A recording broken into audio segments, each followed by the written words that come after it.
Welcome to the Rim Brake Rodeo. We hope this video helps. Start by parking on level ground and engaging the parking brake.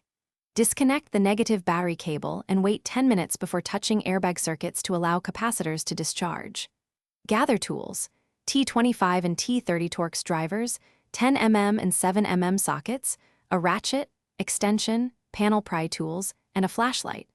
Remove lower kick panels and pry off plastic bezels gently with a trim tool, working from the edges to avoid cracking plastic. Keep hardware organized in labeled bags and photograph each assembly for reference during reinstallation. Work on the center stack next. Remove trim around the shifter and HVAC controls, then unscrew visible T30 and T25 fasteners, securing the radio and bezel. Carefully pull the bezel forward to reveal and unplug electrical connectors. Depress locking tabs and label each connector with tape.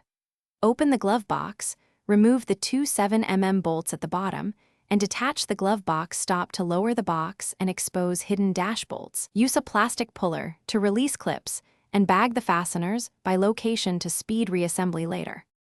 Remove the instrument cluster trim and unscrew the cluster with T25 Torx. Gently pull the cluster forward and unplug the harness, placing the cluster aside. Loosen 10 mm bolts along the top and bottom of the dash, checking under the /C ducting and behind the glove box for two hidden bolts near the cowl. Disconnect HVAC ducts and vacuum lines, then free any ground straps and the steering column lower trim. With two people, lift the dash forward while supporting its weight. Then disconnect the remaining HVAC and electrical connectors before fully removing.